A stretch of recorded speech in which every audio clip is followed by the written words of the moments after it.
የቀነኒ አባት ድምጻቸውን አሰሙ። የሞዴልና ማስታወቂያ ባለሙያ ቀነኒ አዱኛ ልፈት አነጋጋሪነቱ እንደቀጠለ ነው።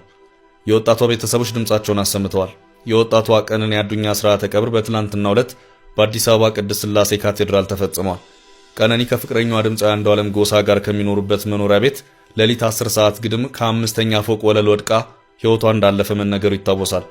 የአዲስ አበባ ፖሊስ ቀነኒ አዱኛ ከቤቷ የማብሰያ ክፍል በኩል ካለው በረንዳ 5ኛ ፎቅ ላይ ለጊዜው ምክንያቱ ባልታወቀ ሁኔታ ወድቃ ለሕክምና እርዳታ እየተወሰደች ባለበት ወቅት ሕይወቷ እንዳለፈ ገልጿል። በወቅቱ አብሯት የነበረውን ድምፃዊ አንዱዓለም ጎሳን በቁጥጥር ስር በመዋል ምርመራ እያከናወነ እንደሆነ አስረድቷል። ትላንት በቅድስት ሥላሴ በተፈጸመው ሥርዓተ ቀብሯ ላይ ፍቅረኛዋ አርቲስት አንዱዓለም ጎሳ በፖሊሶች በመታጀብ ተገኝቶ እርሙን በማውጣት ሥርዓተ ቀብሯ ላይ ተገኝቷል።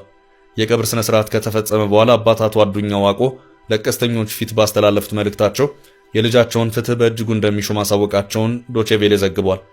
ሁላችሁንም የምጠይቃችሁ አርቲስቶቻችንም ለእናንተ የማስተላልፈው መልእክት የልጄን እውነት አፈላልጉልኝ፣ እንደ አጫሉ ሞትም ተድበስብሶ እንዳይቀርብኝ ብለዋል።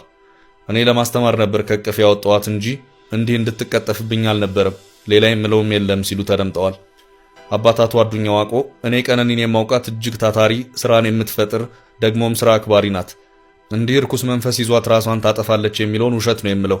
እሷ ሲቸግርህ ተበድራ እንኳን የምትሰጥ እንጂ ከሷ ይህ አይጠበቅም በማለት በልጃቸው ልፈት መሪር ሐዘናቸውን ገልጸዋል። እኔ አሁንም ቢሆን የፍትህ አካላት ተከታትለው አቋን ያውጣልኝ፣ ደሟን ያውጣልኝ ነው፣ ሌላ ምንም የምለው የለኝም ብለዋል።